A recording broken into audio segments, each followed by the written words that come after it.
तो hello everyone, कैसे हैं आप लोग यार। इस वीडियो में ना हम जो भी हमारा post SSC diploma in engineering का जो भी एडमिशन प्रोसेस चल रहा है, कैप राउंड का प्रोसेस स्टार्ट होने वाला है। चाहे आप फर्स्ट ईयर में ले रहे हो या फिर डायरेक्ट सेकंड ईयर में ले रहे हो, ठीक है, कोई फर्क नहीं पड़ता है। सबके लिए सेम रूल्स अप्लाई होंगे। कुछ इंस्ट्रक्शंस है, कुछ नोट्स है जो कि बहुत ज़्यादा इंपॉर्टेंट है, वो आपको याद रखनी है पूरे प्रोसेस के दौरान, बराबर।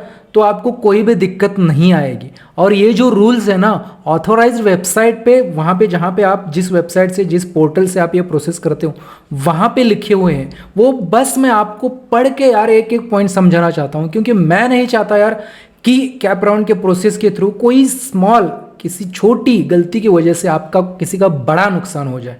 तो यार ऐसा होता रहता है, हर साल मैं देखता हूँ। इसलिए ध्यान से सुनना है हर एक पॉइंट जो बता रहा हूँ। कैप राउंड प्रोसेस शुरू होने वाला है और ये इसके थ्रू आप जाने वाले हो, तो ये चीज़ें ध्यान में रख के आपको सब कुछ जो भी है कैप राउंड 1, 2, 3 ऑप्शन फॉर्म भरते हो, सब कुछ ये याद में रखना है, ठीक है। तो ज़्यादा इंपॉर्टेंट वीडियो है, इसलिए यार शेयर कीजिए सबके साथ, वीडियो को लाइक कीजिए और चैनल को सब्सक्राइब करके आगे बढ़ते हैं। तो एक एक चीज़ यहाँ पे देखते हैं, जैसे कि इंपॉर्टेंट नोट दिया हुआ है, बराबर। क्या है मैं पढ़ता हूँ।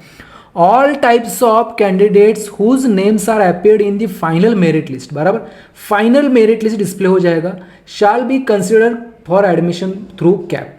वही लोग कैप एडमिशन का पार्ट होंगे। राउंड 1, राउंड 2 जो भी है उसमें अप्लाई ऑप्शन फॉर्म भर पाएंगे, कैप प्रोसेस का पार्ट होंगे, जिनका नाम फाइनल मेरिट लिस्ट में होगा।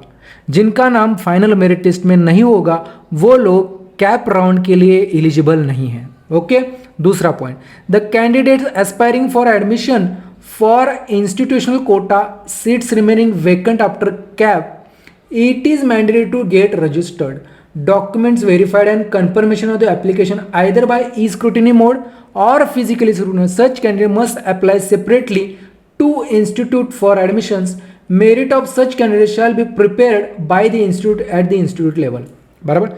जो candidates admission for institute quota जो होता है, इंस्टीट्यूट लेवल पे जो एडमिशन होते हैं, बराबर, वो कब होता है? जब कैप राउंड सारे राउंड्स होने के बाद फिर भी अगर इंस्टीट्यूट में सीट्स वैकेंट रहते हैं, खाली रहते हैं, उसको बोलते हैं इंस्टीट्यूट कोटा। उस कोटा में जब कैंडिडेट अप्लाई करते हैं तो उनको डॉक्यूमेंट्स वेरीफाई करने होंगे, कंफर्मेशन सब कुछ लेना होगा, रजिस्ट्रेशन करना होगा ऑफ एप्लीकेशन आइदर बाय, कहाँ पर, इसी वेबसाइट पे, जिस वेबसाइट से आप कैप राउंड प्रोसेस करते हो वहीं पर आपको ई स्क्रूटिनी या फिर फिजिकल स्क्रूटिनी मोड से वहां पे रजिस्टर करना होगा इंस्टीट्यूट कोटा के लिए, बराबर। सच कैंडिडेट्स मस्ट अप्लाई सेपरेटली, उनको सेपरेटली आपको इंस्टीट्यूट में जाके वहां पे अप्लाई करना होगा जब आप तीनों राउंड्स में कॉलेज आपको कोई नहीं मिलता है, तब की बात है, ठीक है। Merit of such candidate shall be prepared by institute, तो इंस्टीट्यूट लेवल पे ही वो आपका सब कुछ हो जाएगा, बराबर। उसके बाद इंपॉर्टेंट इंस्ट्रक्शन फॉर कैंडिडेट्स के लिए क्या instructions, once the candidate confirms option from online through his or her login respective admission rounds, candidates will not be allowed change, cancel option, preferences submit under any circumstances। मतलब अगर एक बार option form आप अपने login में confirm कर देते हो, उसके बाद ऑप्शन फॉर्म में कुछ भी मॉडिफाई करने को आपका ऑप्शन नहीं दिया जाएगा, ठीक है। तो सोच समझ के ऑप्शन फॉर्म भरना है और उसके बाद कंफर्म करने से पहले क्रॉस चेक करना है पूरा ठीक से भरा है कि नहीं, ठीक है। उसके बाद The allotment list displayed on website will show the provisional allotment offered to the candidates। जो भी allotment list होगी वो provisional allotment होगा, बराबर, final आपका allotment नहीं होगा। No personal communication or allotment letters in the regard shall be issued for the candidates, बराबर। कोई भी पर्सनल या फिर allotment letters पर्सनल लेवल पे आपको नहीं दिया जाएगा, वो इसी वेबसाइट पे ही आपको मिलेगा, ठीक है। Okay, a candidate who has been allotted a seat shall download the provisional allotment letter from his or login. तो आपको क्या करना है, आपको वो प्रोविजनल अलॉटमेंट जो भी हुआ है, सपोज कैप राउंड 1 में आपका कोई कॉलेज अलॉट हो गया, मतलब कॉलेज आप मिल गया आपको कॉलेज, तो प्रोविजनल जो अलॉटमेंट लेटर होता है वो वहाँ से आपको डाउनलोड करना है। The seat acceptance fee, seat जो भी मैंने बोला है यार, इसके पहले ही मैंने वीडियो बनाया है, उस वीडियो में मैंने हर बार बोला है कि सीट एक्सेप्टेंस फी आपको पे करना होगा, कितना होगा, 1000 रुपये, ठीक है। तो I hope it's clear to all of you. The candidate has to pay the seat acceptance fee during first self verification document stage, बराबर। After allotment this fees shall be treated as non refundable, ये fees वापस आपको नहीं मिल सकती किसी भी हालत में। The seat accident fee is to be paid through, online ही भरना है, जैसे कि ऑनलाइन आप गूगल पे, फोन पे, मतलब UPI जो भी होता है, या फिर नेट बैंकिंग से भी भर सकते हो, बराबर। नेक्स्ट पॉइंट यहाँ पे पढ़ते हैं, at the time of reporting for the admission, मतलब कैप राउंड 1 में मान के चलिए आपको कोई कॉलेज मिल गया, अलॉट हो गया, और फिर आप उस कॉलेज में जाते हो एडमिशन लेने के लिए। The candidate shall produce all the original documents आपको कॉलेज में देने हैं, बराबर। In the event of candidate fails to produce the documents in support the claim, college आपको कंफर्म करने के टाइम पे अगर आप उस कॉलेज में डॉक्यूमेंट्स नहीं दे पाते हो कोई, so made in the application, application भरने के टाइम पे जो डॉक्यूमेंट्स दिए हैं वही डॉक्यूमेंट्स आपको वहां पे भी सबमिट करने हैं जब आप कॉलेज में जाते हो एडमिशन पक्का करने के लिए कैप राउंड के बाद, बराबर।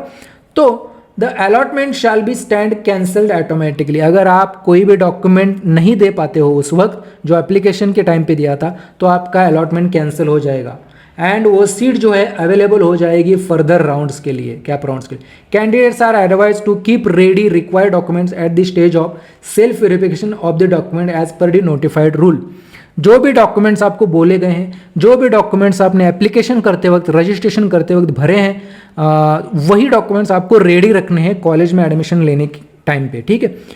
इन later stage it is found that the seat allotted to the candidate is on false claims made in the application by the candidate, then such allotment admission taken in the allotted institute shall be cancelled, बराबर। मतलब आप जिस college में admission लेने जा रहे हो वो कॉलेज आपको ऑनलाइन थ्रू नहीं मिला है, ऐसी कोई सिचुएशन होती है, मिसमैच होता है कॉलेज और जो भी आपका अलॉटमेंट लेटर है, तो आपको वहाँ पे आपका एडमिशन कैंसिल किया जाएगा, ठीक है। During E scrutiny mode, physical scrutiny mode or physical scrutiny, candidate shall produce the relevant valid documents to substantiate the claim made in the application form. अच्छा, in case of non-submission of relevant documents, the candidate shall lose such claim made in the application and application of candidate shall be confirmed without considering such claims, बराबर। Okay मतलब यहीं पर फिर से बोला गया है यार, जो भी ई स्क्रूटिनी फिजिकल मोड करते हो, स्क्रूटिनी मोड करते हो, वही डॉक्यूमेंट्स आपको सारे के सारे वैलिड डॉक्यूमेंट्स वहाँ पे अवेलेबल कराने हैं, ठीक है। तो documents are very important. The candidates who have registered as a reserve category but unable to produce required certificate for the reservation claim during documents verification stage either e scrutiny mode or physical scrutiny mode shall be treated as general category candidates and have to pay difference of fee of 100 rupees through online mode only. अगर आपने apply करते वक्त reserved category से applied किया है, बराबर, जो भी SC ST NT OBC जो भी रिजर्व कैटेगरी है उसमें से आपने अप्लाई किया है, और वो जो रिजर्व कैटेगरी जैसे कि नॉन क्लेमर हो गया, कास्ट सर्टिफिकेट हो गया, वो आपके पास अवेलेबल नहीं है, बराबर। कहाँ पे? जब डॉक्यूमेंट का वेरिफिकेशन होता है, ई स्क्रूटिनी हो FAR मोड, फिजिकल स्क्रूटिनी हो, वो कैटेगरी, अगर आप कैटेगरी का रिजर्वेशन का डॉक्यूमेंट अवेलेबल नहीं है तो आपको जनरल कैटेगरी में ही कंसिडर किया जाएगा, और वो जो डिफरेंस है उसकी वजह से आपको 100 रुपीज़ डिफरेंस फी पे करना होगा, ठीक है।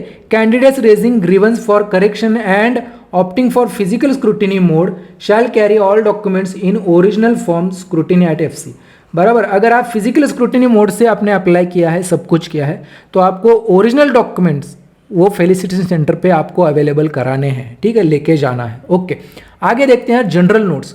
Candidates who have opted physical scrutiny mode can avail the IT facility available at felicitation centre, आपको वो फैसिलिटी मिल जाएगा फेलिसिटेशन सेंटर में, FC सेंटर आपको जानते ही होंगे, बराबर। For physical scrutiny mode list of FC available on website, वो तो आपको पता ही है, 10 से 6 बजे तक आपको कोई भी फेलिसिटेशन सेंटर में आप जा सकते हो वहाँ पे।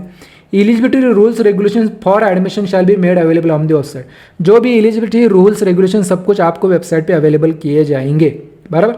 The schedule displayed above is provisional and may change the under unavailable circumstances, जो भी कैप राउंड का शेड्यूल है, जो भी डेट्स है, वो यहाँ पे क्लियरली आप देख लो, जो भी डिस्प्ले किया हुआ है इस वेबसाइट पे, जो भी DT की वेबसाइट पे हैं, जहाँ पे आपने एडमिशन लेते हो, जहाँ पे रजिस्ट्रेशन किया है, वहाँ पे जो भी डिस्प्ले किए हैं डेट्स कैप राउंड के या जो भी है, वो चेंज हो सकते हैं। अगर ऐसी कोई सिचुएशन आती है जिसको हम अवॉइड नहीं कर सकते, ऐसी सिचुएशन में कैप राउंड जो भी सारे डेट्स है एडमिशन प्रोसेस के चेंज हो सकते हैं, ऐसा बोला है। रिवाइज शेड्यूल वहाँ पे इस वेबसाइट पे देख रहे हो, इसी वेबसाइट पे सब कुछ हो रहा है, राइट, Poly 22, उस पर आपको रिवाइज अगर जो भी चेंज होता है वहाँ पे अपडेट किया जाएगा। Addresses and contact numbers of the regional officer technical education is available on DT website पे आपको सारे के कॉन्टैक्ट्स अवेलेबल है। For any query IT support पे कॉन्टैक्ट आप कर सकते हो, आपके फेलिसिटेशन सेंटर जो भी है वहाँ पे आप जाके पूछ सकते हो कोई भी डाउट है, या फिर हेल्पलाइन नंबर भी यहाँ पे दिया हुआ है, उसकी भी आप मदद ले सकते हो सुबह 10 बजे से शाम के 6 बजे तक। ठीक है, तो ये थे बहुत इंपॉर्टेंट रूल्स जो कि आपको याद रखने हैं थ्रू आउट दी प्रोसेस। ठीक है, तो ज़्यादा से ज़्यादा वीडियो शेयर कीजिए, वीडियो को लाइक तो करना ही है, तो वीडियो को लाइक करते हो तो यूट्यूब इसको खुद ज़्यादा से ज़्यादा लोगों तक पहुंचाएगा। तो चैनल को सब्सक्राइब करना है। तो इस वीडियो में इतना ही, मिलते हैं एक और ऐसी ज़बरदस्त इंफॉर्मेटिव वीडियो के साथ।